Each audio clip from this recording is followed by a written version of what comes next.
una camperita de hilo por ahí. Nada que abrigue demasiado. Bueno. Bueno, ¿cómo van con las cosas? ¿Van? ¿Van? ¿Van entendiendo? Yo tenía una duda. Sí. Creo que es una duda que tenemos público. A ver. Nosotros, Andrea, hicimos ilustraciones, generalidades, y ejemplo superior y ejemplo exterior. Pero me necesitaba el segundo parcial. ¿Qué pasa? Después. Lo que pasa es que para el segundo parcial hay tantas otras cosas que Andrea trató de incorporarlos ahora para que empiecen a tener presente y que lo vayan viendo. Porque para el segundo parcial, esto es nada al lado de lo que hay en el segundo parcial. Claro, entonces lo tomamos para el primer parcial. Sí, yo les sugeriría que lo manejen bien para el primero. De esa manera lo podemos, porque si bien está el cronograma que no para el segundo, por ejemplo, fracturas de raquis, que siempre fue el segundo, las tenemos que poner ahora, porque si no después no entra. Y la parte de tratamiento siempre. Y la parte de tratamiento, los conceptos básicos, ¿sí? Los conceptos básicos. Nadie me va a pedir que manejen cuáles son las ortesis. Esas cosas, tema de órtesis, prótesis, simplemente si algo es quirúrgico o no, y algunas nociones básicas de la cuestión de ¿sí? En lo a mí me parece que es demasiado, porque ustedes vienen de a un tercer año. Si en un tercer año nunca vimos tratamientos, tampoco vieron técnicas kinésicas ustedes, no van a dar el año que viene. Entonces, tampoco van a poder plantear cómo es o cómo se desarrolla un tratamiento. ¿No? Porque en tercer año siempre se dio la estereopatología quirúrgica. En cuarto, y las técnicas kinésicas se empezaban a ver en tercer año. Después venía en cuarto, lo complementario de todos los tratamientos, y en quinto. En quinto recién se planteaba el tratamiento completo. A cambio de la currícula, hay cosas que se agregan, hay cosas que se sacan, hay cosas que salen a otras materias. Entonces también es un poco, a ustedes les toca hacer como la base experimental de este cambio, porque el cartel entra con un cambio nuevo, cada año que pasan tienen un programa distinto al anterior que se está manejando en la materia. Entonces, bueno, vamos a ser también un poco flexibles en estas cuestiones, porque nadie les va a pedir que ustedes hoy manejen un tratamiento y me expliquen técnicas físicas, si ustedes no quieren. Mínimamente, se le podrá preguntar si algo es de tratamiento ortopédico o quirúrgico, o cuáles son las etapas de la rehabilitación que puede tener ese paciente. Nadie les va a preguntar qué aparatología va a usar, cuánto tiempo, poco, porque ¿vieron fisioterapia ustedes ya? No. ¿Vieron técnicas cinéticas? No. ¿Vieron parto? ¿Te acuerdas? Esta manera por ahí requiere de tener otra base también. Bueno, lo vamos a ir haciendo a poco. Yo, en lo personal, ¿vale? Quizá puedo preguntar si quieren que haga una ortopédica y nada más. Pero hay algunos pacientes que pueden preguntar otras cositas más relacionadas a la vivencia, pero parece que no son preguntas pertinentes. Es una cosa, ¿sabes? Una materia rara, así como está planteado ahora en este año. Profe, no se escucha bien.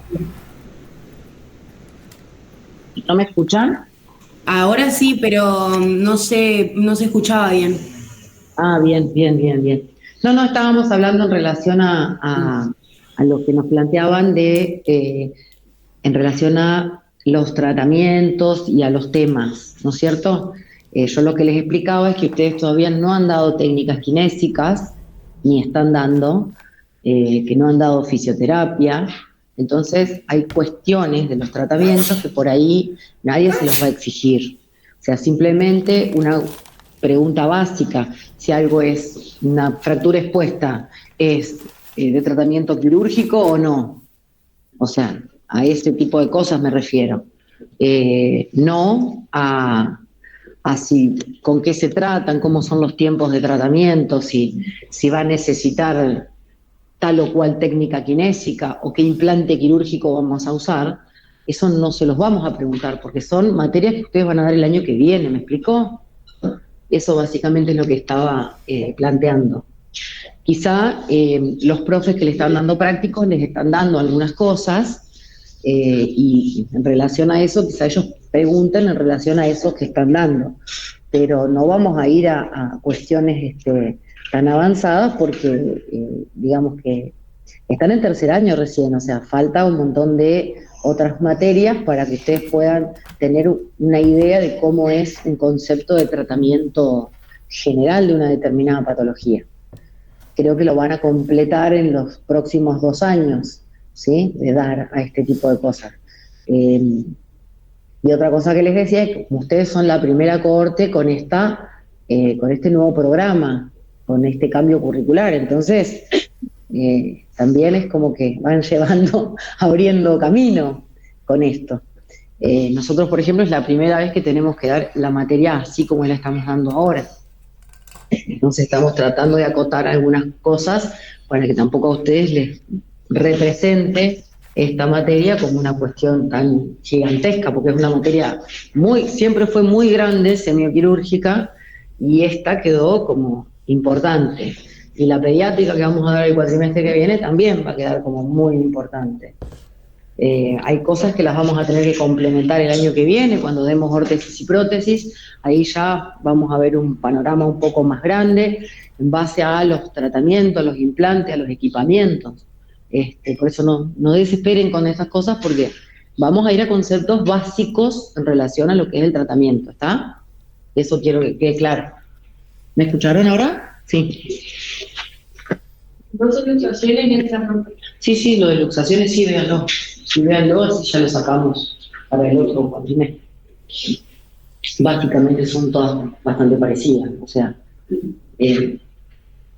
Bueno, hoy vamos a empezar. Pero antes de y el texto de mañana que me corresponde. Tendría mañana. Hemos feriado. No, pero eso tendría. No para eso, pero para saber Los temas que cargó anteriormente. Todo lo que le corresponde a las lesiones, a las generalidades, las lesiones musculares y tendinosas y articulares, ya 2 semanas que tenemos. Y la semana que viene, creo que ya han amputado los hechos. Ya han amputado si yo voy fracturas del raquio. Bien. Después les voy a explicar algo de fracturas del raquio, porque van a ver una clase muy gigante, muy extensa, pero por eso vamos a dejar toda la primera parte.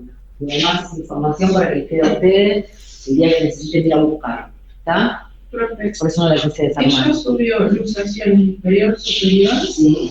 esguince, muscular, jáuticas articulares, haya muscular.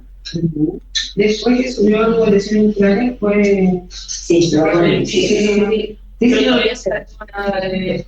lesiones musculares. Perfecto, no hay problema. Capaz que carga algo mucho. Si yo lo voy a hacer, ya pensé todo. Ahora se ha cargado eso. Y esto esto lo manejo yo. Estos temas los manejo yo. Ya se revisé casualmente el campo. Bueno, vamos a empezar a hablar de lo que es el paciente politraumatizado o el paciente traumatizado grave.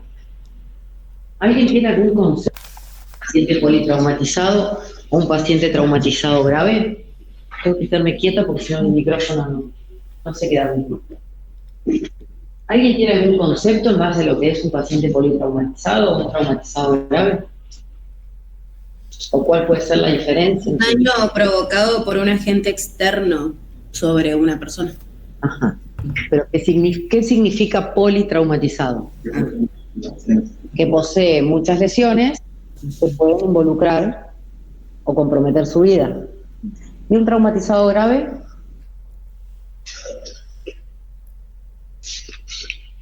Que tiene un solo trauma grave.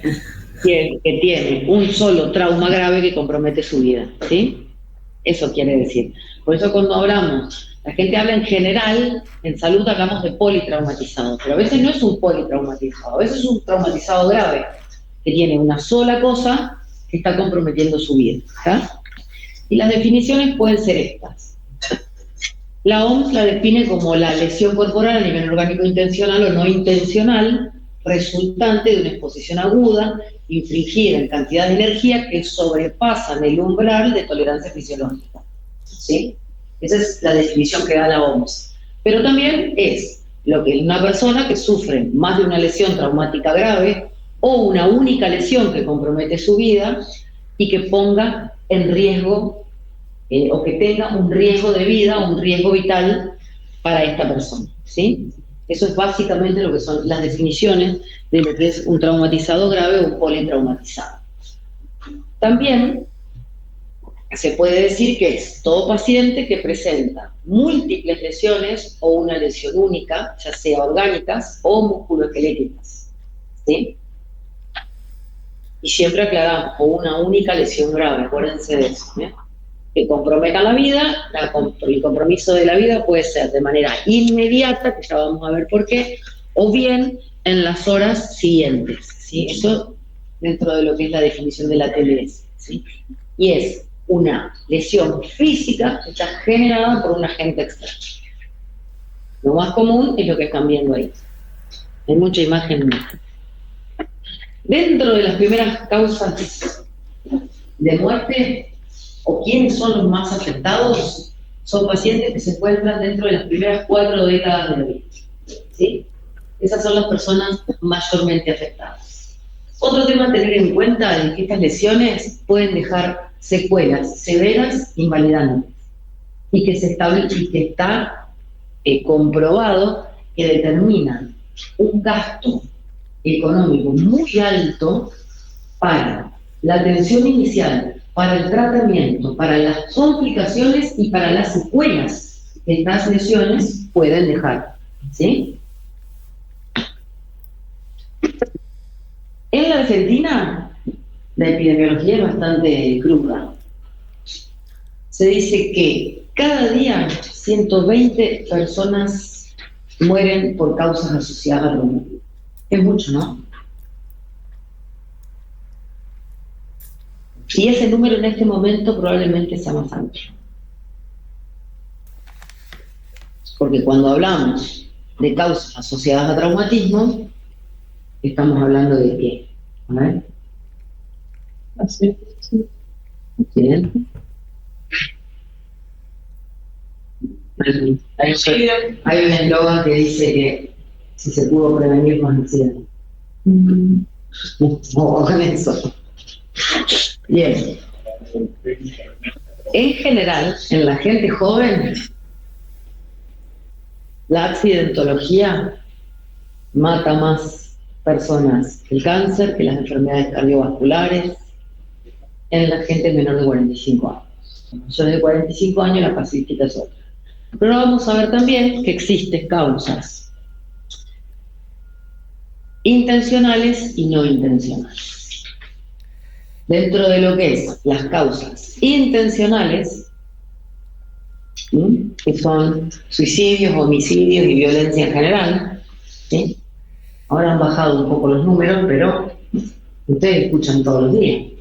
Salió a sacar el auto del garaje y le pegaron un tiro para robar el auto, iba el chico por la calle, lo mataron para sacarle el celular. ¿Sí?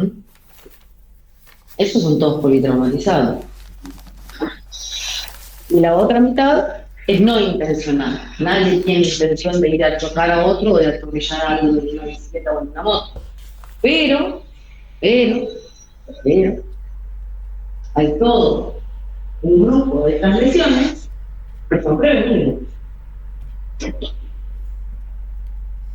Porque hay gente que maneja alcoholizada, la gente que viene en bicicleta sin el uso del casco como corresponde o en moto. El 90% de los ciclistas, salvo los que salen a entrenar, usan casco. El resto no usa casco. ¿Por qué? queda feo, horrible, es espantoso el casco de la bicicleta. Pero bueno, una de esas nos vamos a un traumatismo grande. ¿Sí? No está el hábito del uso del casco en la bicicleta. Todos los que vinieron en bicicleta, ¿vinieron con casco? Bueno.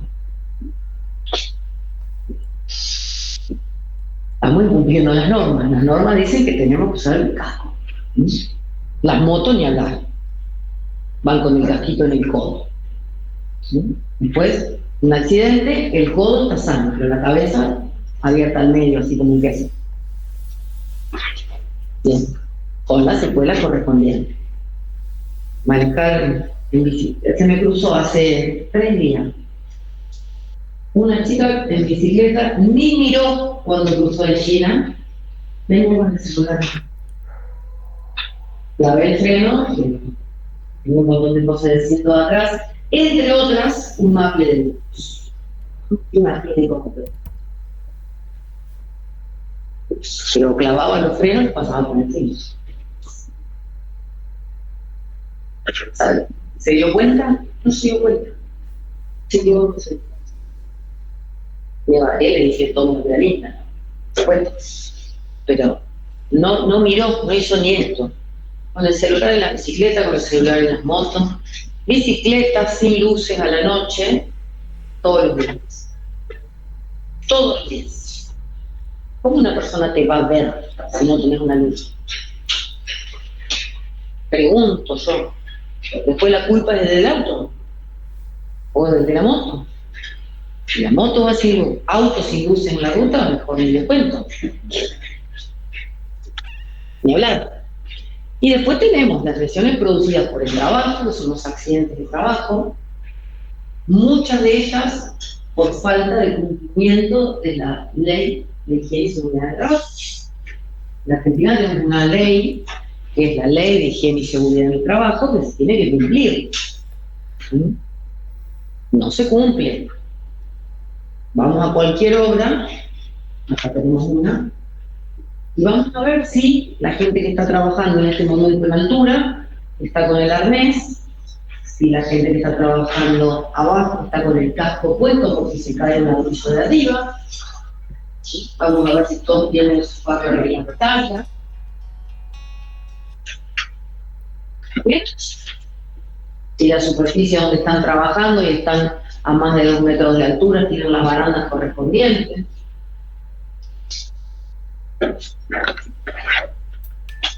Entonces, si se puede prevenir, no es accidente. ¿Sí? Un accidente es un hecho fortuito, sin intención. Si yo no cumplo las normas, en la casa, en el hogar hay accidentes todo el tiempo, ¿sí?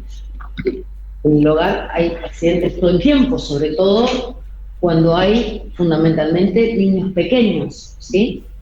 O personas adultas mayores que tienen alguna limitación en su motricidad o tienen algún deterioro cognitivo, ¿sí?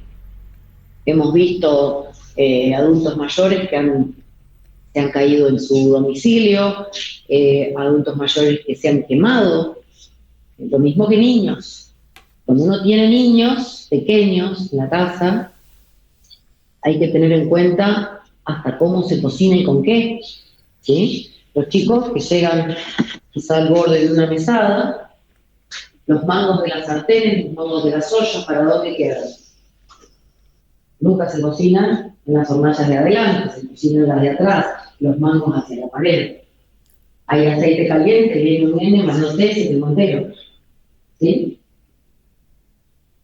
Ni hablar cuando tenemos personas que tienen crisis de epilepsia. Nosotros tuvimos un paciente que se fue de pesca con unos amigos que vivían en la costa de Paraná. Él se va a pescar con unos amigos, epiléptico él.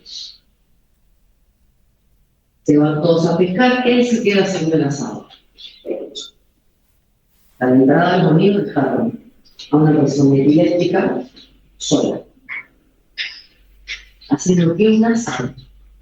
Cuando volvieron, Él había hecho una crisis epiléptica, se había caído, se quemó los dos miembros inferiores y hubo una amputación. ¿Eso era prevenible? Sí.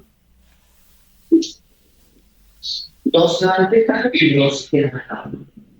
Cuando no se cae, no se hace.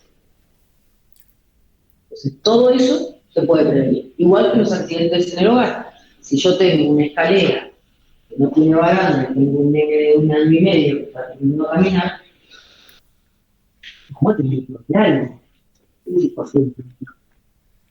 Vamos a tener que poner algo, ¿sí?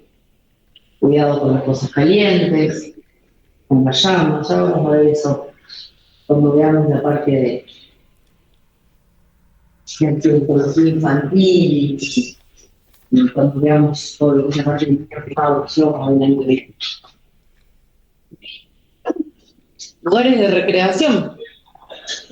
Chicos que van a jugar a una plaza, que se caen, se golpean, algunos juegos que les gustan. Ahora hay como una tendencia a tener juegos un poco más protegidos, pero ustedes quizás vieron ya juegos un poco más protegidos, como esto de casi. Y caídas en general, caídas en la vía pública, heridas en mal estado, personas que tienen una movilidad limitada, también. Todo eso entra de lo que es no intencional, pero que puede ser prevenible. Entonces vuelvo a repetir, si se pudo prevenir, no es accidente. Y después vamos a hablar un poco de cómo hay que intervenir en prevención primaria, en prevención secundaria y en prevención terciaria.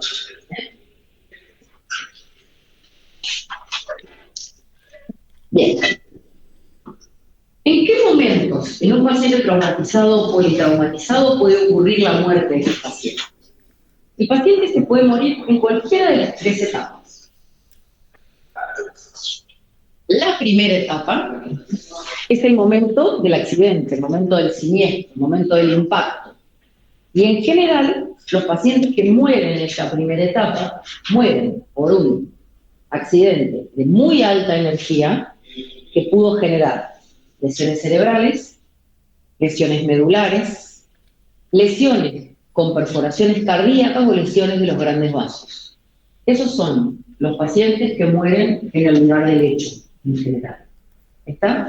Esa es la muerte en primera etapa. En la segunda etapa puede ocurrir minutos u horas posteriores al accidente.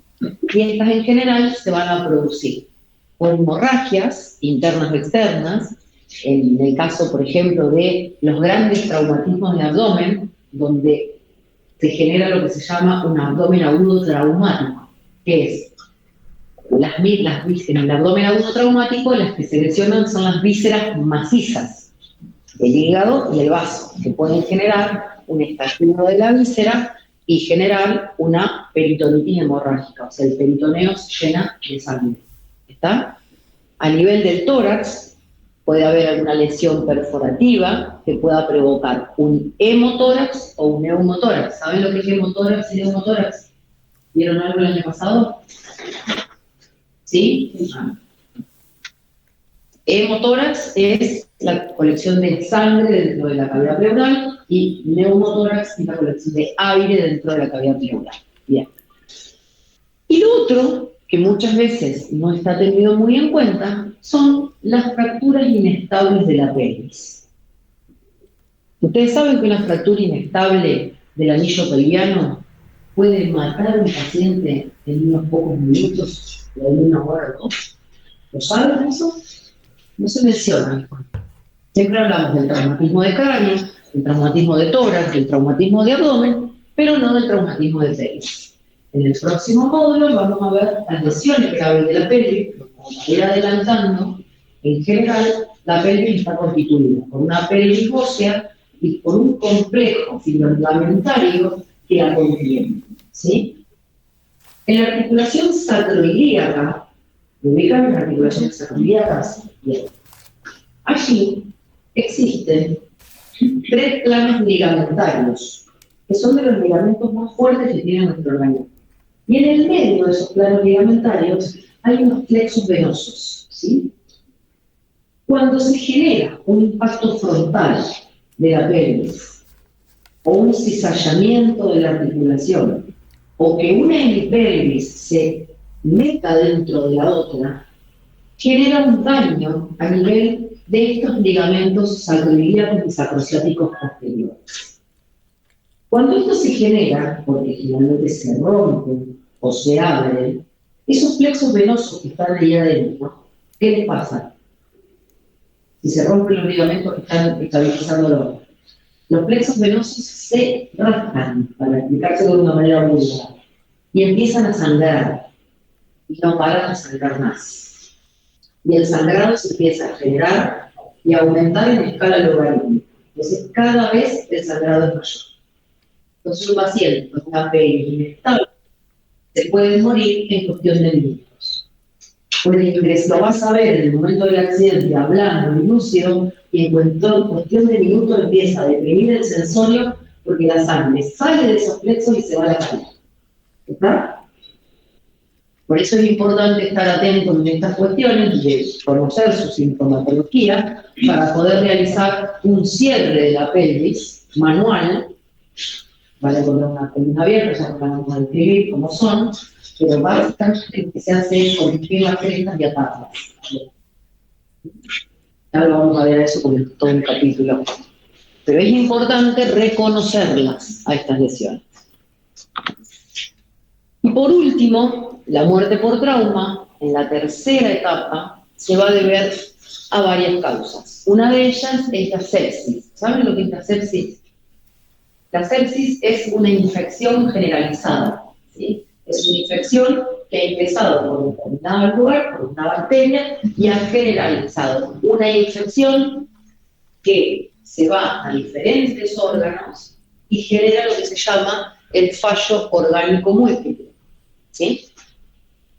Y esto puede ocurrir en días o semanas posteriores al trauma, ¿tá? Entonces, esos son los tres momentos en los que un politraumatizado se puede morir. Bien. ¿Cuáles son los objetivos que tiene la atención en estos pacientes politraumatizados? Y después les voy a explicar lo que es el ATLS. Los objetivos de la atención inicial de un paciente politraumatizado tiene que ir, básicamente, a evaluar un paciente rápido y con precisión. Muy rápido, diría yo. Ir tomando las prioridades del paciente y realizar la resucitación o la reanimación, ¿sí? De acuerdo a las lesiones que se están viendo. Porque no siempre tenemos el diagnóstico en el momento, ¿sí? Pero sí tenemos el cuadro clínico que tiene el paciente. Y si el paciente se está entrando en un shock hemodinámico, no vamos a esperar a ver qué está sangrando o dónde. Tenemos que empezar la reanimación. Mientras tanto, vamos buscando diagnóstico. O cuál es el lugar que está sangrando, o cuál es el lugar que hay que ir a asistir de manera inmediata. Y otra cosa que tenemos que tener siempre claro en los lugares de salud es determinar cuáles son los recursos humanos que tenemos para hacer esta atención y cuáles son los recursos hospitalarios que tenemos para poder realizar esta atención, ¿sí? Los fundamentos del ATLS, ¿sí? El ATLS es Atención Básica Vital Avanzada en Trauma. Este es un sistema que se creó en el año 78, ahora se los voy a contar un poquito mejor, que se hizo en Estados Unidos, para poder realizar un trabajo de atención y evaluación rápida y detectar las lesiones de manera rápida en los pacientes, ¿sí? Entonces, primero hay que tratar la mayor amenaza para la vida del paciente, aplicar el tratamiento adecuado a pesar de no tener el diagnóstico. Porque muchas veces no vamos a tener el diagnóstico, pero sí tenemos un paciente que está en shock. Entonces hay que asistir a ese paciente, empezar a reanimar el shock mientras se van haciendo los estudios para tener el diagnóstico. cuando hablamos del diagnóstico no vamos a tener pacientes. ¿Está? ¿Está claro eso? Bien. ¿Qué es el ATLS? Esto lo van a encontrar en varios lugares. Es un programa de entrenamiento, ¿sí?, que está destinado a médicos específicamente en los 3 niveles y a profesional de salud no médico en el primer nivel. ¿Está? Bien. El autor es el doctor Skinner, del Colegio Americano de Cirujanos, que en el año 1978 comenzó a diseñar un plan para realizar la atención inicial de los politraumatizados y evitar o disminuir la cantidad de muertes por politraumatismo. ¿Sí? Una manera, digamos, de manejar los cuadros agudos traumatizados organizadamente a través de evaluaciones y tratamientos y de organización para llevar a lo mínimo posible las causas de muerte por politraumatismo. ¿Está? Bien. Es bastante complejo. Este TLS tiene etapas, ¿sí?, que son las etapas de preparación, después tiene, ahora vamos a ir viendo, un triaje. Una etapa de preparación, ¿qué incluye la etapa de preparación? Es de saber con qué elementos contamos, en qué instituciones las contamos y con qué recursos humanos contamos. Yo puedo definir en una ciudad como Villaguay que tengo 2 lugares donde pueden recibir a un paciente politraumatizado. Perfecto. Evaluar qué complejidad tienen esos 2 lugares, qué especialidades técnicas tienen esos. ¿Cuál tiene terapia intensiva? ¿Cuál tiene tipo de rayos, laboratorio de guardia y tomografía de urgencias? ¿Tiene neurocirujano? No tiene. Entonces, organizamos que si hay alguna lesión que necesite neurocirujano, tendrá que ser derivado a tal lado. ¿Me explico? Eso es preparación. Preparación de planificar cómo se van a hacer las atenciones y hacia dónde, y sobre todo, en los lugares de atención, tener los elementos siempre preparados. ¿Sí? Bien. El triaje, ahora lo vamos a ver. ¿El triaje qué es? ¿Saben lo que es un triaje? Es una selección, una clasificación de los pacientes, en este caso, porque pueden ser diferentes cosas, para evaluar quiénes deben ser atendidos con mayor prioridad. ¿Alguna vez han ido a una guardia y han encontrado un cartel que dice rojos, naranjas, amarillos, azules, verdes? ¿Lo vieron alguna vez en la guardia? Bien. Eso es un triaje de emergencia para atención de guardia. Pero existen otros triajes también. ¿Alguien vio la película? Yo la vi un poco vieja, pero traiga ordenada de Rescatando al soldado Ryan. ¿Alguien la vio? Mírenla. Mírenla. Es una película que trata de la Segunda Guerra Mundial y los primeros 20 minutos son una cosa compleja. Cuando se produce el desembarco en Normandía, empiezan a salir de los botes todos los soldados hacia la playa y los que están secuestrados. Profe, ¿cómo se llama la película? Rescatando al soldado Ryan. La película. Yo creo que, a ver, cuando esa película, si yo mal no recuerdo, estaba en la residencia cuando fue, es con Tom Hanks. Hay un momento en el que se genera un fusilamiento de esos soldados que venían haciendo el desembarco y desde arriba de una barranca, y en un momento aparece en la imagen un militar con la banda de la Cruz Roja acá y va haciendo como muy agachado, y les diría yo que como arrastrándose, poniendo arriba de los que están caídos una marca y un color. ¿Qué estaba haciendo él? Estaba haciendo un triaje de guerra. ¿sí? Ese soldado está haciendo un triaje, un enfermero o un médico, y está haciendo un triaje. ¿Para qué? Para marcar a quién tenían que rescatar y a quiénes no. Y a quiénes rescataban en un triaje de guerra. Al que podía ser recuperado para volver a combatir. ¿Está? Bien, eso es un triaje de guerra. Es ese pedacito, porque la película está muy interesante. Si les interesa algo sobre la Segunda Guerra Mundial, la pueden ver. Después viene lo que se llama la revisión primaria, que es lo que vamos a hacer poco nosotros. ¿Sí? Ahora vamos a ir por una por una. La revisión primaria tiene un cronograma de actuación que se llama el ABCDE. Ya lo vamos a ver y vamos a ver de qué es. Luego viene lo que se llama la etapa de resucitación o reanimación, que es el tratamiento inicial a todo lo que encontremos en esa revisión primaria. Luego viene una segunda revisión secundaria, ¿sí? Que es igual que la primaria, pero más exhaustiva y dirigida hacia lo que vamos encontrando.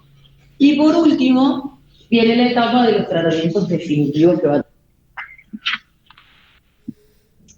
Bueno, esto es lo que más o menos les conté recién. En la preparación hablábamos de todo lo que tenemos en la fase hospitalaria. Yo me olvidé de nombrarles lo que nosotros llamamos la fase o etapa prehospitalaria, que es lo que ocurre en el lugar del hecho y de la asistencia que se va a brindar en ese lugar del hecho, ¿sí? Que inicialmente van a ser las personas que estén cerca hasta que llegue la policía, bomberos, las ambulancias, ¿sí?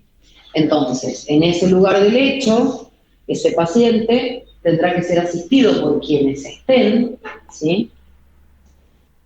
Evaluar la vía aérea, ver si está sangrando algo, si el paciente está en shock hemodinámico o no, y si hay alguna fractura visible, expuesta, se cubre, si hay una fractura que no es expuesta, pero visible, se trata de alinear, etc.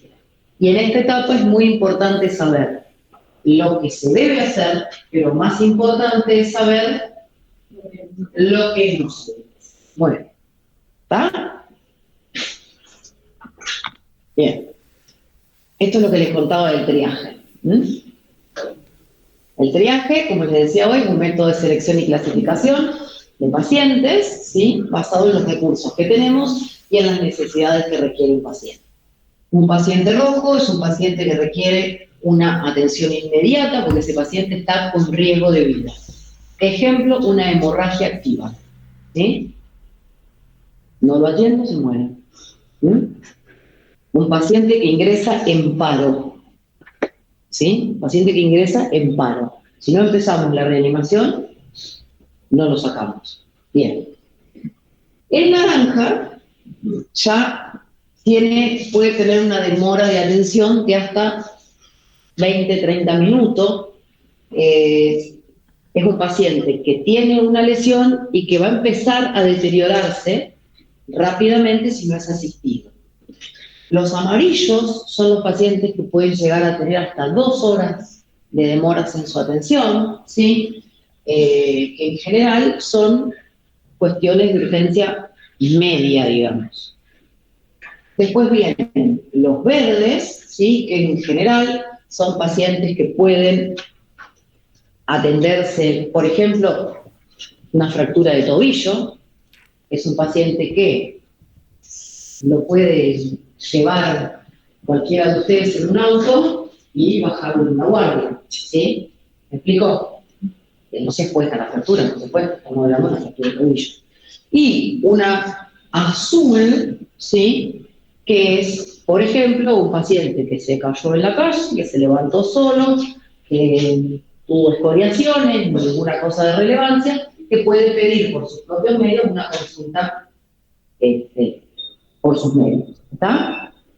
Y además hay 2 colores que acá no están. El negro y el blanco. ¿Cuál es el negro y cuál es el blanco?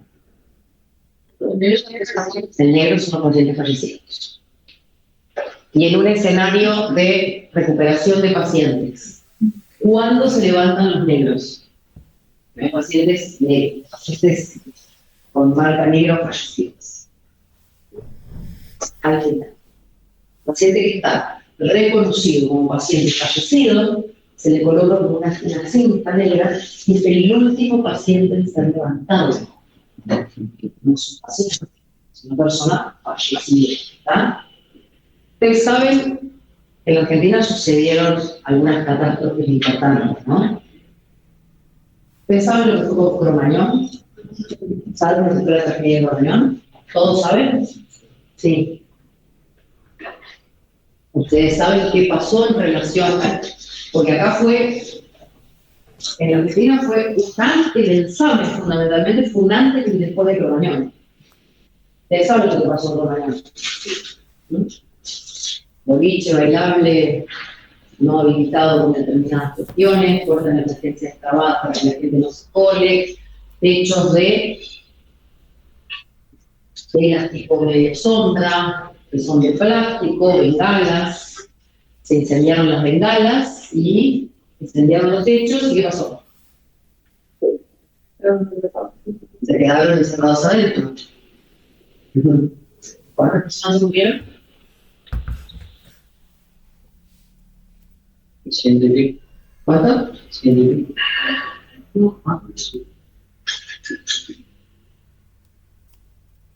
Así de simple. ¿Y cómo fue el rescate de esas personas? Yo tengo gente que trabajó recibiendo gente conocida de gente. Estaba en ese momento trabajando en el Hospital Clínico de Buenos Aires, que me contó lo que recibieron y lo que no recibieron, y conozco a una persona que es un paramédico que trabajó en el lugar de hecho. O sea, no me contó nadie de afuera, me lo contaron gente que estuvo. ¿Qué pasó? Pasó que las personas que estaban bien, ¿por qué se murió tanta gente? En primer lugar, ¿de qué murieron? Se ahogaban, no con agua.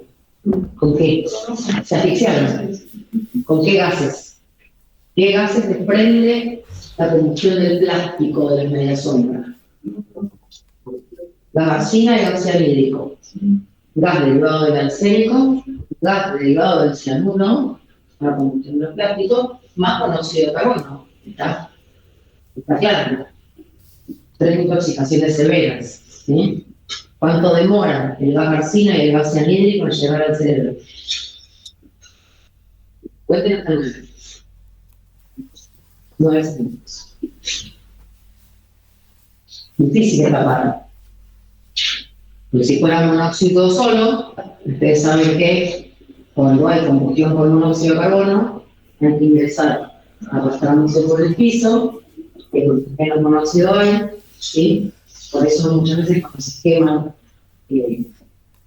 estufas domiciliarias, etc., lo que suelen despertar a las personas son los perros, ¿sí? Están abajo, son los que menos se afectan, ¿sí?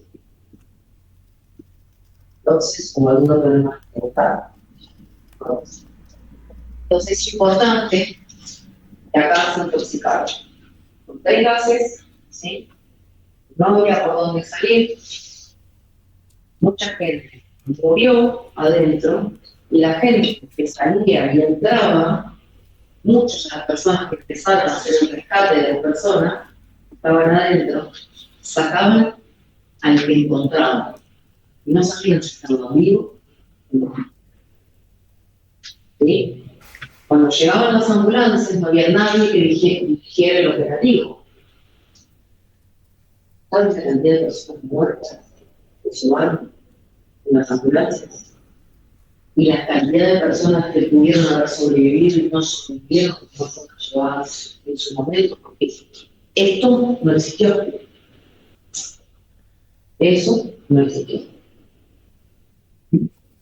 Hubo otras tragedias, catástrofes anteriores, como Jade Frente, AMIA. Y después tenemos la tragedia de 11. ¿La conocen? ¿La creen? ¿Cuántos cuartos hubo en la tragedia de 11? 51. Podrían haber sido muchas más. Pero para la tragedia de 11, esto está organizado. Entonces, cualquier ambulancia que llegaba, juntaba, llevaba, nadie sabía dónde, cómo. Eso determinó, después de lo que fue el caos que fue, un antes y un después. Eso hizo de que se organizara toda la emergencia, se organizaran los viajes en lugares de derivación, y para la tragedia de 11, la atención, al momento que se genera el accidente, se dieron las alertas, los avisos, y se cortaron todas las calles que estaban planificadas que tenían que cortarse. Entonces las ambulancias llegaban, entraban y salían en contramano por los lugares que ya estaban diseñados, porque cada barrio, cada lugar, en este caso de Buenos Aires, estaba diseñado para lo que teníamos que con sabía lo que había. Entonces un montón de gente sobrevivió con lesiones gravísimas. Por eso esto es muy importante. Nadie levantó ningún cadáver hasta que no fueron evacuadas todas las personas que estaban siendo por necesidad de atención. Los blancos, ¿sí?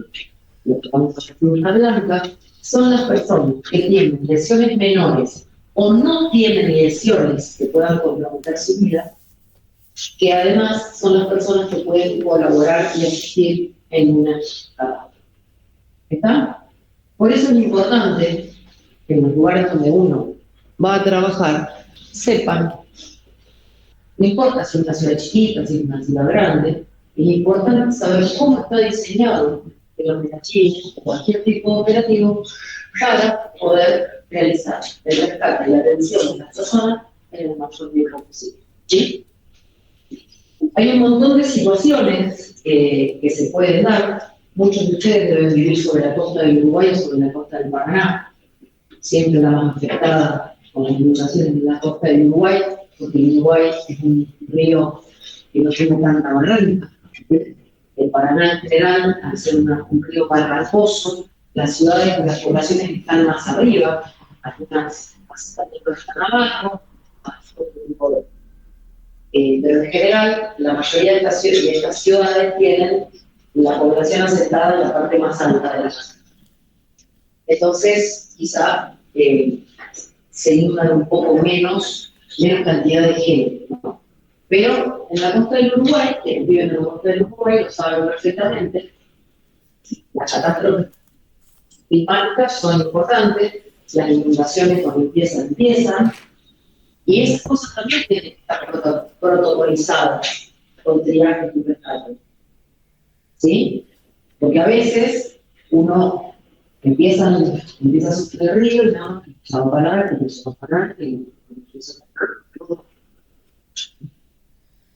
no hace no tanto. ¿Qué pasó en Bahía Blanca? ¿Y eso se pudo haber prevenido? Pregunta. Sí, se pudo haber prevenido. Una ingeniera de recursos hídricos que había presentado una tesis doctoral hace varios años, donde explicaba que si esa lluvia ocurría, la ciudad se inundaba y se inundaba con características del cuerpo. Bueno, entonces si se puede prevenir, como digo yo, no es un accidente.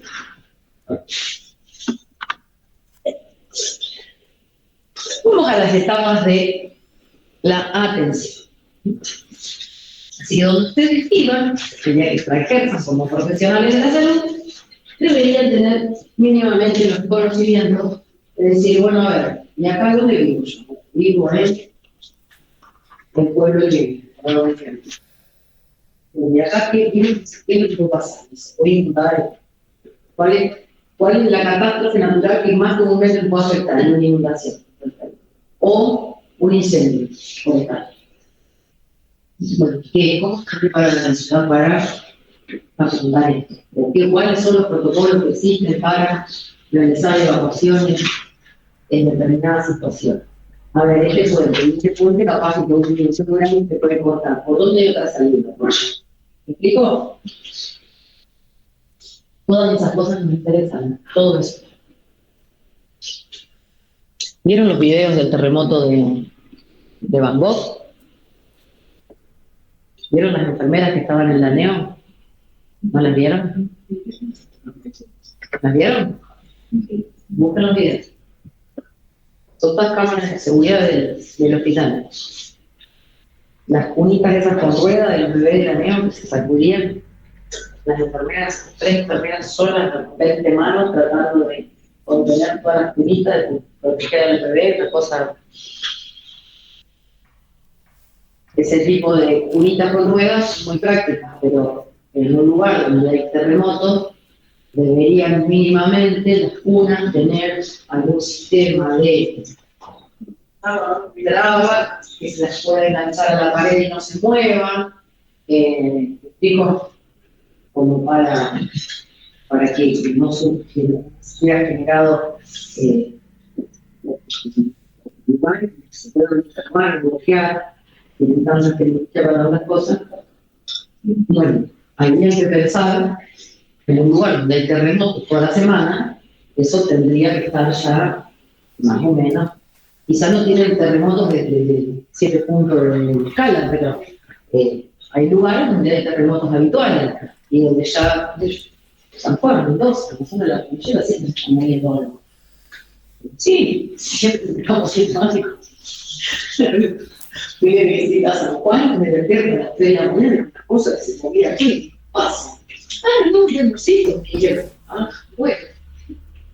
Yo vivo en otro lado del país, no estoy acostumbrada a que se tenga todo lo mismo. Bueno, eso suele tener. Sí, como Chile tiene una garra. Bueno, entonces ellos están habituados a eso y bueno, ya están preparados para eso. Saben cuáles son los protocolos, dónde hay que pararse, cómo. Nosotros acá podemos saber cuando nos corre el agua, vivimos entre ríos, pero no más que eso. Bueno, vamos con la revisión primaria. La revisión primaria va a constar de lo que está ahí arriba, que dice A, B, C, D, E. ¿Y qué quiere decir eso? En esta revisión primaria tenemos un primer objetivo, que es el de identificar las situaciones que amenazan la vida. ¿Tá? Primero. Punto. Segundo. Tratar, en función de las lesiones que tiene cada paciente y su mecanismo de lesión, ir orientando el tratamiento. Y por último, evaluar en forma rápida y eficiente a este paciente para que arriesgue lo menos posible y para que se pueda recuperar lo más rápidamente posible. Y acá es indispensable mantener las funciones vitales e iniciar la reanimación o la resucitación. Y se hace a través del ABCD. Yo se las voy a nombrar y ahora vamos a ir directamente a qué es cada uno. La A viene del inglés de airway, vía aérea.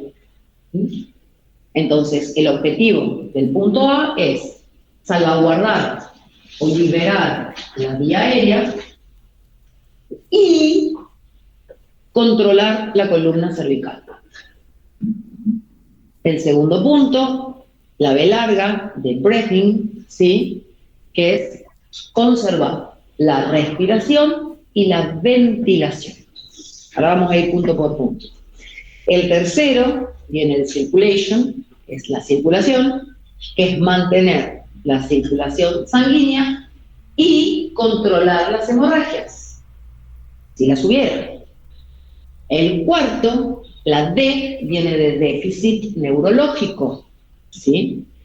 Y a través de este punto se debe valorar el estado neurológico de nuestro paciente, ¿sí?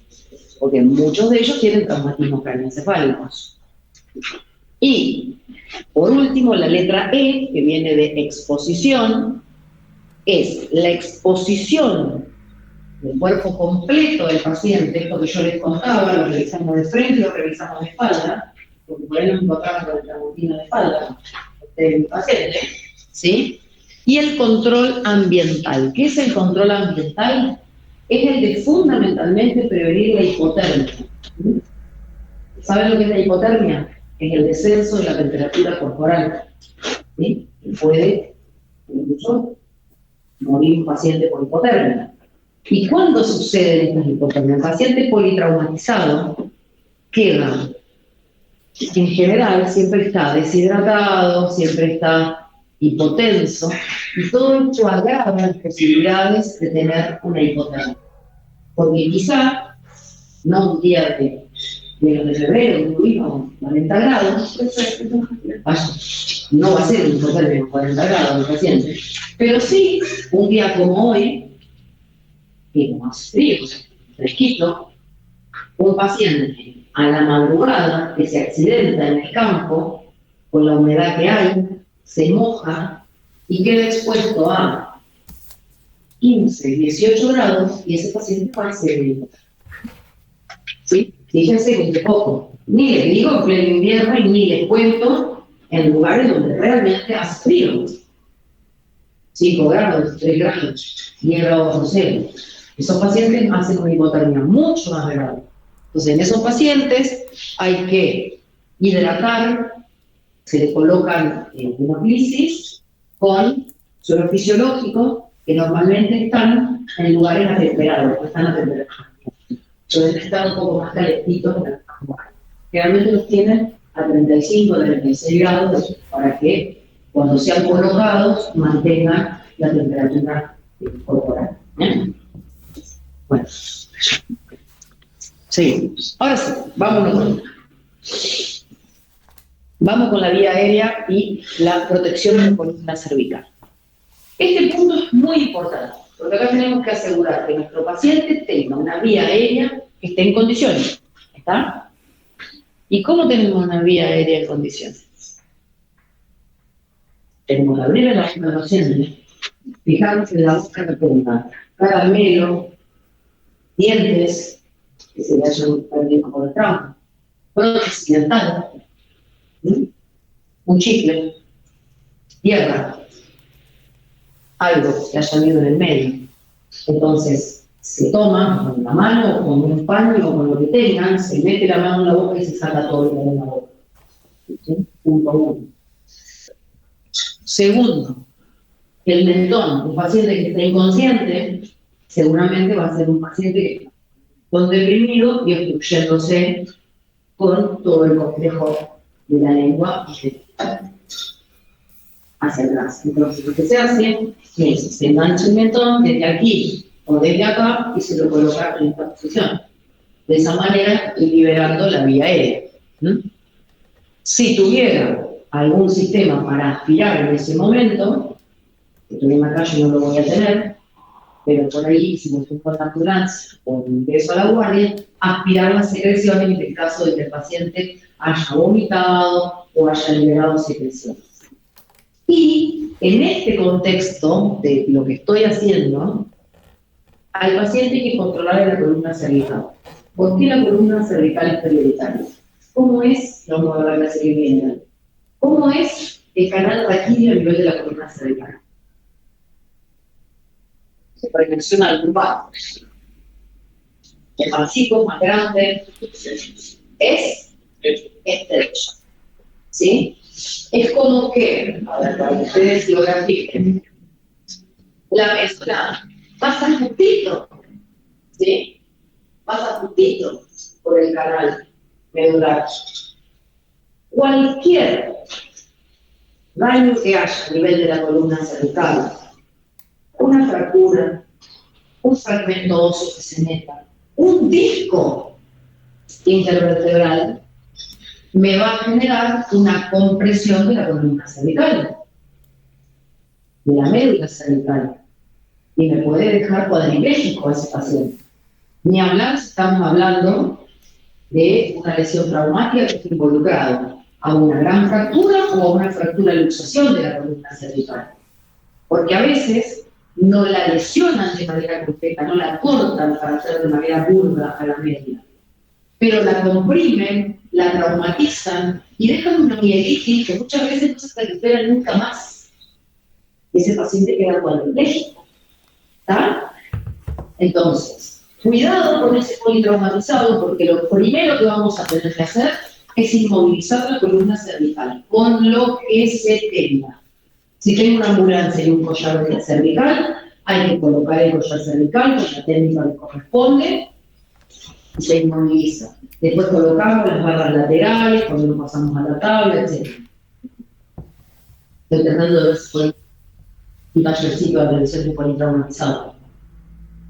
Vamos a contar. Aparte, cuando me entregue bien, cuando tengan más o menos toda la materia, y hay un tema que no lo vamos a dar nosotros, se va a dar en la cirugía neurológica, que es el de traumatismo craneoencefálico, que va muy de la mano con esto. Por eso quiero ver de poder dárselo en algún momentito que tengamos para que lo tengan y para que después podamos hacer ese taller. Vamos a sacar el eso. Es importante, muy importante, porque como les dije la otra vez, ustedes ya están en el tercer año de una carrera de salud y saben más que la población en general. ¿Verdad? Entonces no se pueden hacer los tontos. Ustedes saben mucho más que la población en general. Entonces, nadie se puede hacer el tonto en un accidente, decir, adiós, paro, yo ofrezco la ayuda. Desde lo que puedo, desde lo que puedo aportar y desde lo que sé. ¿Eh? Sí. Volviendo a lo de la vida de el paciente está convulsionando, no se hace. No se mete la mano en la boca.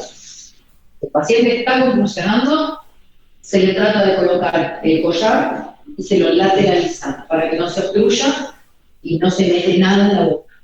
En ese caso, nada. Hasta que no cede la convulsión, no se mete nada en la boca. ¿Está? Pero si metes un dedo, te lo cortan. ¿Está?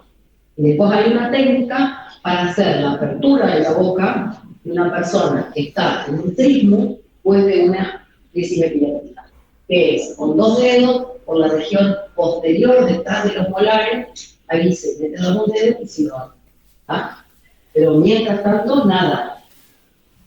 Nadie mete la mano en la boca de un paciente que está en crisis convulsiva. Lo único que hacemos es, si es un politraumatizado, sostenemos la cabeza, que alguien nos ayude con un collar y se lo coloca de costado y se lo sostiene con algo o con debajo de la cabeza para que no se golpee. O se pone algo para que no golpee la cabeza contra el piso. ¿Está? Solo eso. Para que no cede la crisis, no meto la mano a la calle. Sostengo con la mano el paciente, lo sostengo, lo lateralizo, el bloque, lo sostengo y después me inmovilizo con lo que tengo. Un buzo, un rollo y se coloca y se abre para atrás. Hay un montón de cosas que se pueden utilizar. Lo mismo para cerrar una peli, un cinturón, un buzo, una tela. Hay que empezar a usar la creatividad. No siempre vamos a tener todos los elementos en el momento, en el lugar del hecho y en el momento del accidente. ¿Sí? Al rato viene la ambulancia, viene el médico, viene la policía, pero apenas me tocó una madrugada, yo hacía un posgrado en Gualeguay, de un accidente tremendo. Bueno, fíjate, es un accidente. Eso pues transformado, relacionada, tiene tus conocimientos. Y a rápido quería cirujano que había llamado del hospital, por suerte la mandó y pudimos más o menos estabilizar un poco la situación a presionar. Llegó al resto, pero no por hacer. Entonces, saber qué hay que hacer, pero también lo que no hay que hacer. Y es importante, por eso quiero que hagamos un tallercito de eso. Primero quiero que tenga más o menos materia clara, porque si no, vamos a hacer cosas y hay cosas que nos van a quedar en el aire. ¿Ah? ¿Vos querías preguntar algo? Sí, en el caso de los jueves, por ahí se pasa eso de que caen de una vuelta así, y todo lo que te van a la hora, que no saben para mí. ¿Es una mala? Y no tiene que meter la mano en la boca si está con una convulsión. Claro, pero cuando lo tiran así cortado, intentando de no saber. Si no está en crisis convulsiva, vos podés meter la mano en la boca. Si está en crisis convulsiva, no. Una cosa. El paciente dice, el jugador hizo un traumatismo de cráneo y cayó, lo dejo al costado hasta que lleguen. Ellos tienen, generalmente están en los partidos importantes, ¿no? Están con el carrito, el médico. Y si acá si jugamos Guay contra Sarmiento Costales, seguramente no, pero a veces depende del tipo de partido, tenés una ambulancia, una enfermera, está siempre. Bueno, también son costos que tienen que pagar los clubes y también a veces se puede y a veces no. Bueno, contener para hacer un llamado por ahí es suficiente. Bien. ¿Qué más? Esto ya lo habíamos visto. Seguimos. ¿Qué tenemos que hacer acá, en esta etapa de vía aérea permeable? Detectar si hay obstrucciones de la vía aérea, como habíamos hablado recién. Hay que buscar cuerpos extraños, dijimos caramelos, dientes, fracturas del macizo facial, fracturas de la mandíbula. Hay que fijarse que no haya compresión a nivel de la tráquea o de la laringe o alguna lesión o una herida activa. Y en los pacientes con traumatismos cráneoencefálicos hay que evaluar la posibilidad, en el caso de que es un paciente que yo ya lo ingresé o es un paciente que está en coma, muchas veces los paramédicos o el médico que está en la ambulancia ya realiza la intubación del motor para tener una vía aérea asegurada. ¿Con qué se inmovilizan? Con collares cervicales. Ya vamos a ver el año que viene cuáles son los tipos de collares que existen, etc. Pero básicamente en las ambulancias hay collares de Filadelfia, ¿sí? Que es un collar evaluado, que lo tienen que haber visto, color amarillito clarito, ¿sí?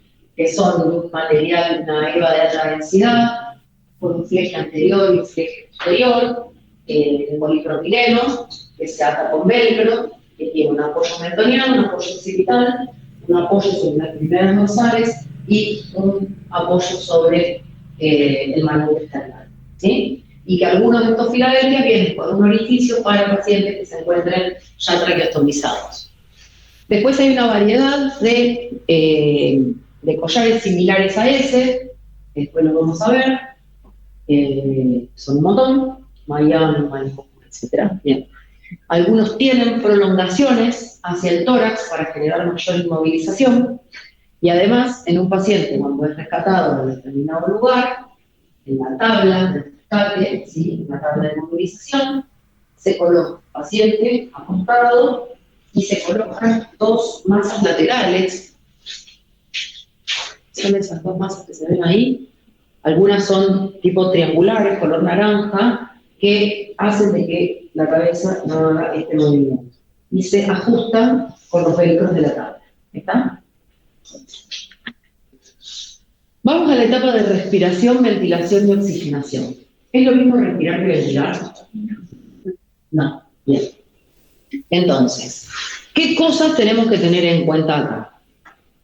Que el aire ingrese al bronco-pulmonar y que se realice el intercambio gaseoso. Porque el paciente puede estar ventilando, pero si tiene una intoxicación por monóxido de carbono, ¿va a estar haciendo el intercambio? No. Bien. Así que cuidado con eso. Entonces acá nos tenemos que asegurar la ventilación, que el paciente tenga una buena mecánica ventilatoria y que el paciente esté oxigenando. Entonces en este caso debemos tener cuello y tórax completamente expuesto para poder auscultar, para poder determinar la frecuencia y la profundidad de las respiraciones y vamos a tener que tener un oxímetro de pulso para saber si ese paciente está saturando como corresponde. ¿Cuánto debería saturar una persona normalmente? Oxímetro de pulso. ¿Cuánto?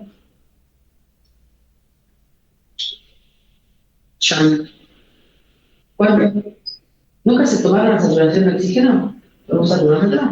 No creo.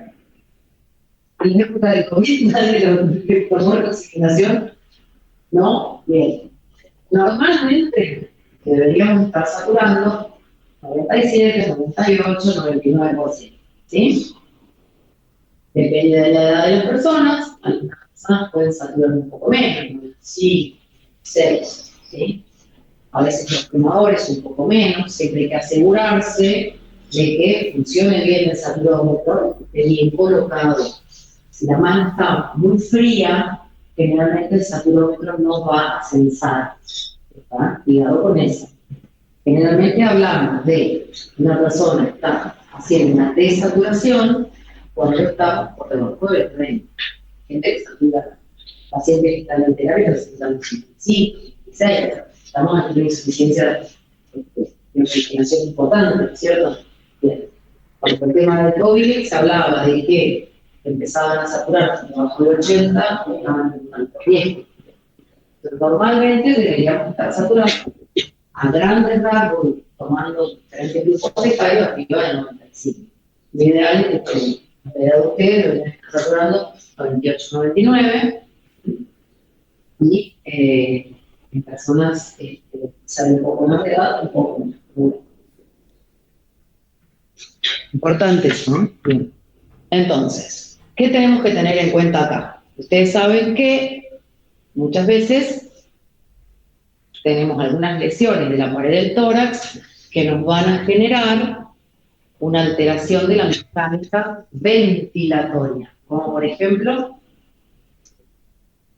si yo tengo un tórax que sufrió un aplastamiento y que tiene varias fracturas, puedo tener lo que se llama una dinámica paradojal del tórax, ¿sí? ¿Cómo son las presiones del tórax? Cuando inspiro, el tórax se hace.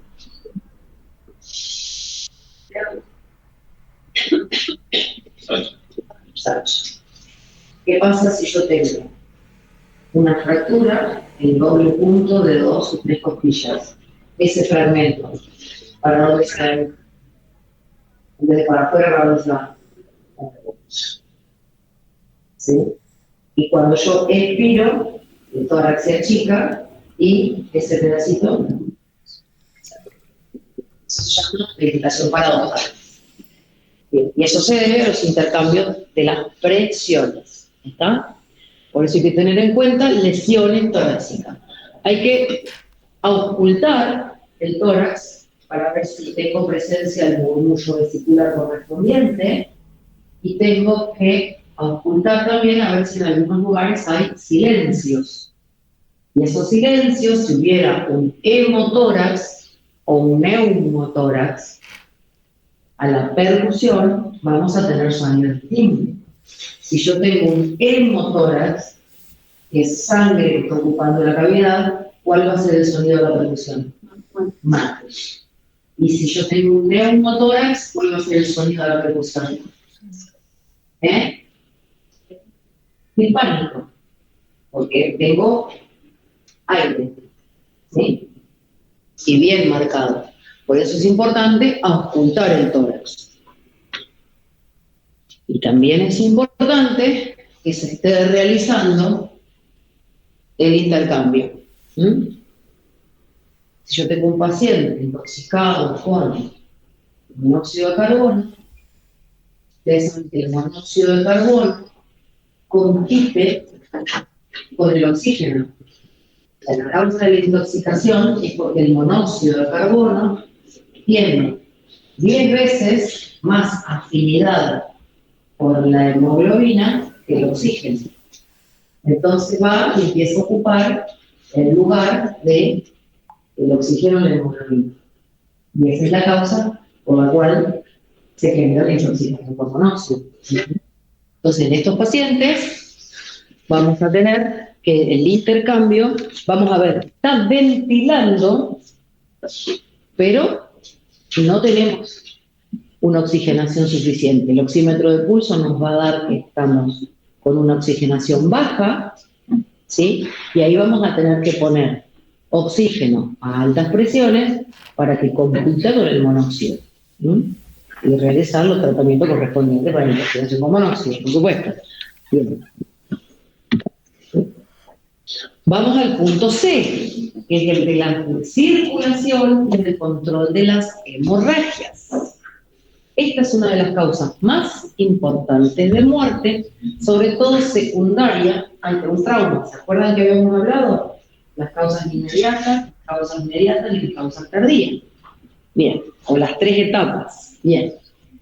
En general, estos pacientes, cuando empiezan a sangrar, ya sea por una hemorragia externa o interna, van a hacer una deficiencia de sangre circulatoria. Eso es una hipovolemia, este paciente va a hacer una hipotensión, ¿sí? Y si no es resuelto, el paciente se nos va a morir. ¿Por qué? Porque no tiene sangre suficiente en su estado circulatorio.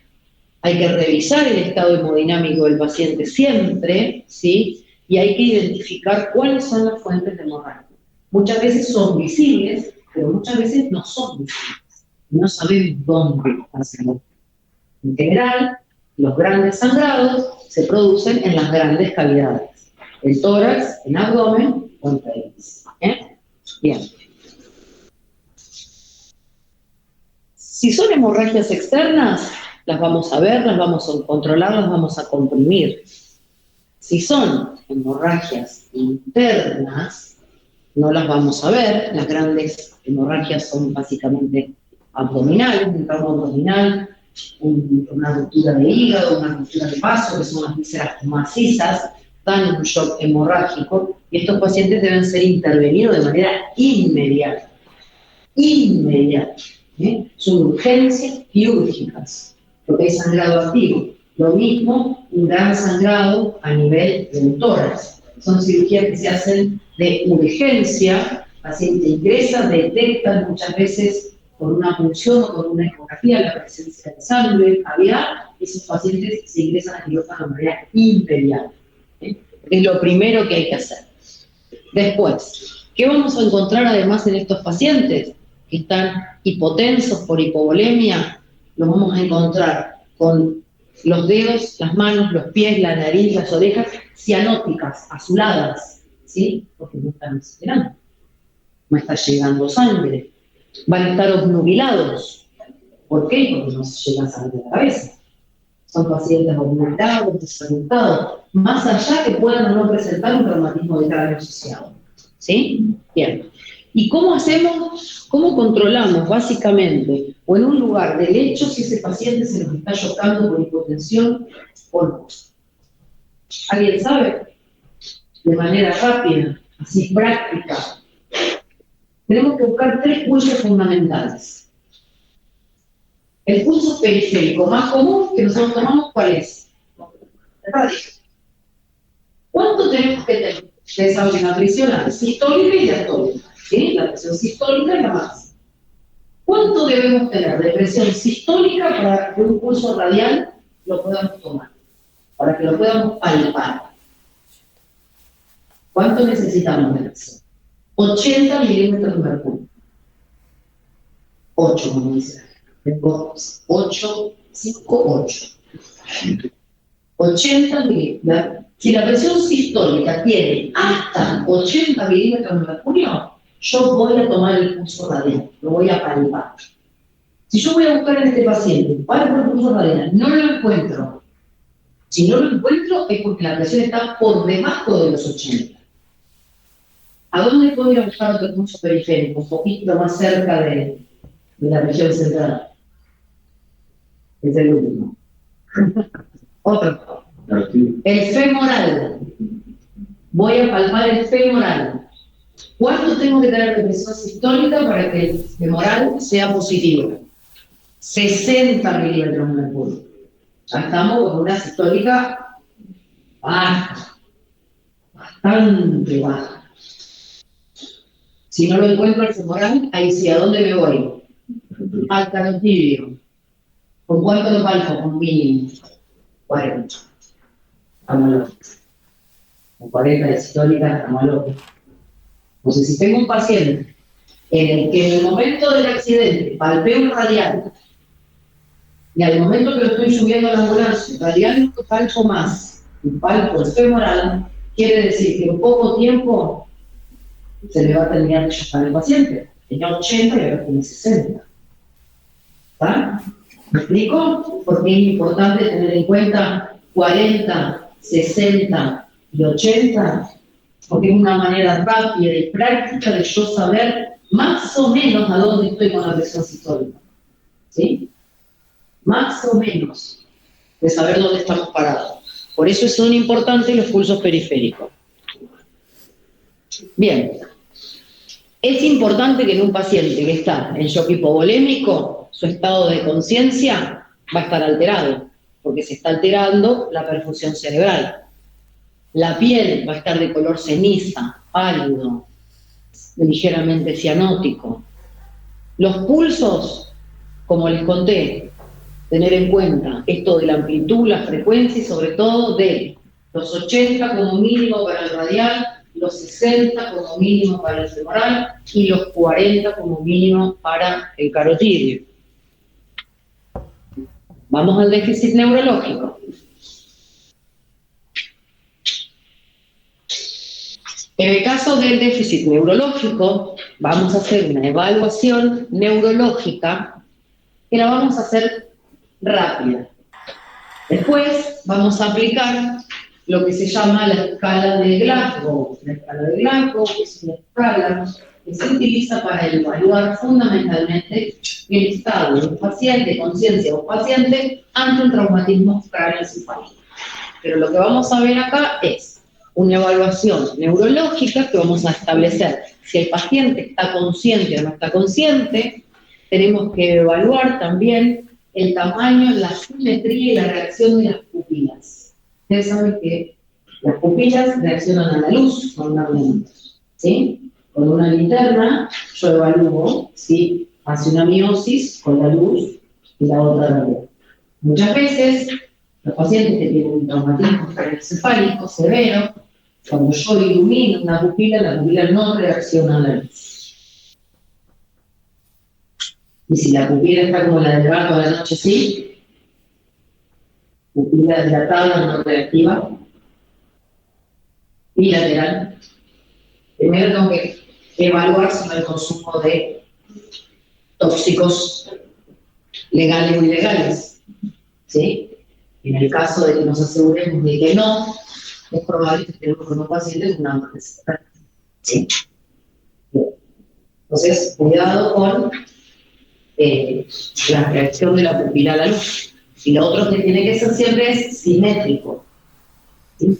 Si uno hace una dilatación y el otro no, seguramente en algún lugar estamos con un hematoma subdural, un hematoma epidural, un hematoma intraparenquimatoso, etc. Bien. Acá vamos a tener en cuenta el ABDI, que se llama. El paciente se encuentra en alerta. Esto es una evaluación rápida. Después vamos a ver cómo es la escala de Glasgow. Paciente en alerta es un paciente que le pregunta: hola, ¿cómo te llamas? Me llamo Juan. ¿Dónde vivís acá? Calle Sabio, 1300. Ah, bien. ¿Y qué te pasó? Sí, no sé, me parece que me chocaron. Paciente lúcido, en estado, alerta.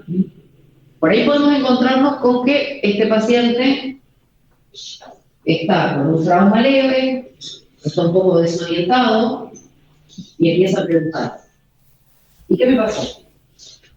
No, que te chocaron, que golpeaste. Ah. ¿Y qué me pasó? ¿Sí? Eso es muy común del paciente que está con un traumatismo. Empiezan a interrogar varias veces. ¿Qué estoy haciendo acá? Me quiero ir. Me quiero ir. Es un paciente levemente desorientado. Después podemos tener pacientes que están en un estado de obnubilación y que si yo los hablo, me responden. No siempre responden lo que estamos preguntando, ¿sí? A veces esa respuesta puede ser coherente y a veces no. Después hay pacientes que los hablas y no responden, pero si yo genero un estímulo doloroso, se despabilan, abren los ojos, dicen algo despejado, no sé, no dicen nada, y se vuelven a detener el sensor. Ese paciente está solo reaccionando a estímulos dolorosos. Quiere decir que hay ya una etapa más avanzada de déficit neurológico. Y después tenemos los pacientes que no responden a nada de todo esto y se encuentran en estado de inconsciencia. ¿Verdad? Algunos viven en estado de inconsciencia, pero bueno, ya es otro tema. Y por último, la exposición de todo el cuerpo. ¿Por qué?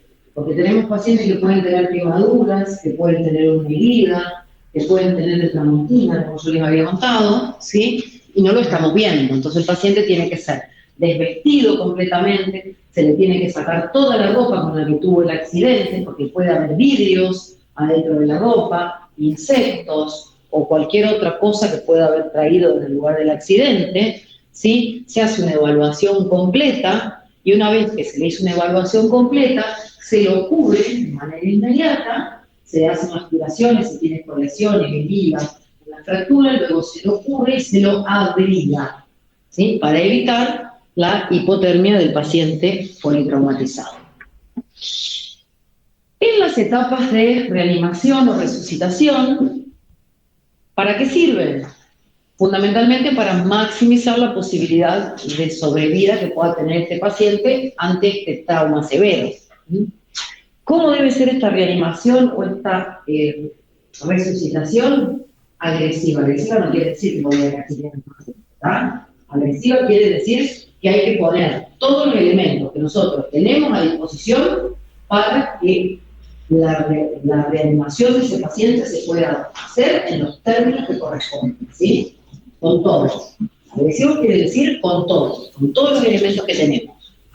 ¿Por qué? Porque en el tiempo se nos va la vida del paciente en un politraumatizado. Hay que tratar las lesiones que amenazan la vida, o sea, lo más grave. Si el paciente tiene un sangrado abdominal, ese paciente va a ser preparado inmediatamente para ingresar al quirófano, el equipo de cirujanos cerrar el abdomen, a buscar qué es lo que está sangrando, a sacar un vaso que esté lesionado, a reparar un hígado que esté sangrando, etc. O una lesión de algún gran vaso que pueda tener en el abdomen o en el retroperitoneo que esté sangrando, o en el tórax, ¿sí? Una hemorragia intratorácica, un hemotórax severo que no evoluciona. Y la famosa revisión primaria, el ABCD, se va haciendo y repitiendo en varias oportunidades. Se hacen las cosas, se vuelve a controlar. Se hacen las cosas, se vuelve a controlar. Se hacen las cosas, se vuelve a controlar. ¿Está? Porque es la manera de poder estar atentos con todo. Bien. La revisión secundaria, que es este ABC, sirve para revisar a este paciente varias veces, de cabeza a pie, en varias oportunidades, incluyendo los signos vitales, y cada cosa que vamos encontrando se va documentando y se va realizando la atención de eso, ¿sí? Se vuelve a hacer una revisión más exhaustiva. Una vez que el paciente ya está mínimamente estabilizado, vamos a ir haciendo las revisiones siguientes, porque quizá en el ímpetu de un paciente que viene en estado de shock hemorrágico a la guardia, que se lo asiste, que se lo ingresa al quirófano, quizá nos pasó desapercibida una fractura de muñeca, ¿sí? Quizá no la vimos, porque era una fractura quizá de no mucha jerarquía, un paciente inconsciente que no refiere dolor. ¿A dónde va? Y a lo que está generando lo que puede llegar a perder la vida. La fractura de muñeca no va a perder la vida. ¿Me explico? Entonces, muchas veces nos encontramos en el post del paciente que salió del quirófano porque estaba con un estallido de vaso, un estallido de hígado o con un hemotórax sangrando, sale del quirófano, va a la terapia y los terapeutas empiezan a llamar. Venga porque nos parece que tiene tal cosa, o una herida en el tobillo, o una lesión en un pie, o una fractura en un dedo, en la mano, o por ahí si uno se encuentra con una fractura de clavícula, si es un trauma de tórax importante, ¿sí? Entonces esas cosas suelen encontrarse en esta revisión secundaria, sobre todo cuando la urgencia primó en una determinada cosa, con mucha gravedad. La escala de Glasgow, que se va a hacer después con todos los puntos como corresponde, y se irán a hacer todos los estudios complementarios a esas lesiones más periféricas, podríamos decirle, que no fueron las primeras. Cuando uno hace una atención inicial de un politraumatizado, hay un protocolo de radiografía que se hace en la urgencia, que es la radiografía de cráneo, de cervical y de perfil, la placa de tórax y la placa de pelvis. Si hay o se sospecha en ese momento alguna lesión extra, también se hacen las radiografías. Pero muchas veces priman las lesiones que están involucrando la vida del paciente y las lesiones periféricas, podríamos llamarles, nos quedan de lado. Una fractura nasal, por ejemplo, por darles un ejemplo, ¿no? Entonces, después empezamos con todas esas cosas. Salvamos la vida del paciente. Atendemos la muñeca y no atendemos el hígado que está sangrando, la muñeca va a quedar hermosa porque nos quedamos sin paciente. ¿Está? Entonces, hay que priorizar las lesiones que involucran sobre todo la vida del paciente. Y después se va a lo periférico, digamos. Y los tratamientos definitivos se van a aplicar a cada paciente de acuerdo a las lesiones que tenga, ¿sí? Y lo van a hacer las especialidades, digamos, médicas o de los auxiliares de la salud que estén involucrados en eso, ¿sí? Y después 2 palabras de lo que hablamos hoy de catástrofes y triajes. Las catástrofes, los desastres y catástrofes se definen como un suceso que produce mucho daño o destrucción. Y se van a clasificar en grandes catástrofes naturales y tecnológicas, ¿sí? De catástrofes naturales estamos bastante acostumbrados, ¿sí? Inundaciones, incendios, derrumbes, me refiero a tierra, terremotos, tsunamis, maremotos, ¿qué más? Tornados, ¿otro? ¿Y los tecnológicos? ¿Los tecnológicos? Y eso no sería de golpe, salvo que haya sucedido, por ejemplo, que se rompa el embalse Río Tercero, donde está la central nuclear, vamos a suponer que se rompe uno de los depósitos de uranio y contamina todo. ¿Está? Y si no, tecnológico, uno que dejó media Europa contaminada, no hace tantos años. Chernobyl. ¿Saben lo que fue Chernobyl? ¿O no? Son demasiado jóvenes. Yo estaba en los Chernobyl, y desde todavía hay zonas inhabitadas por radiación. ¿Y se acuerdan cuando se ¿cómo se llama la central nuclear esta del Japón? No, es Japón, nuclear. Eso sí, la verdad, nuclear, por supuesto, Fukushima, Nagasaki, hablar. En los 40. Pero la de la central del Japón.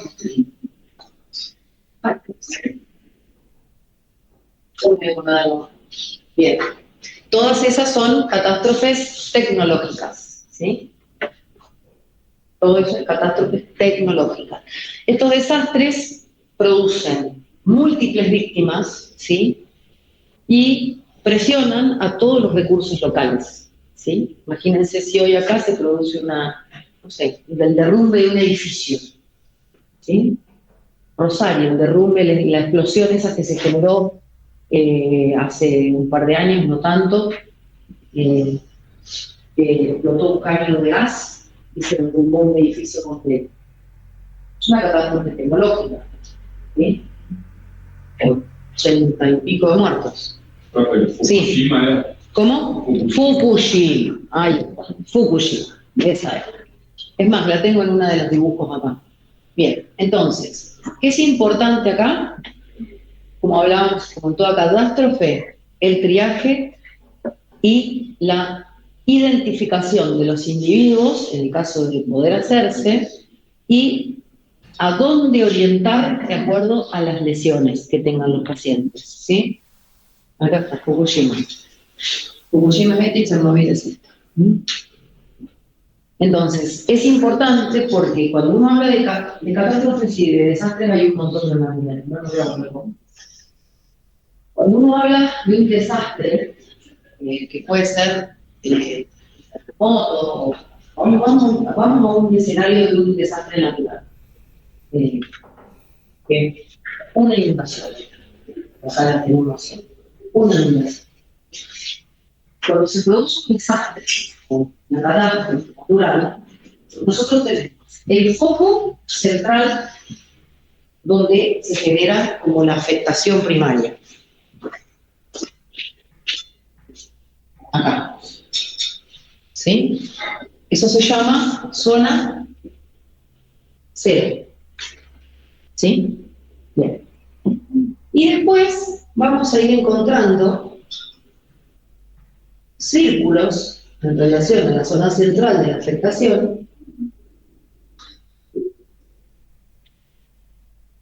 que son zona 1, zona 2, zona 3, zona 4, zona 5, o las que necesitemos, ¿sí?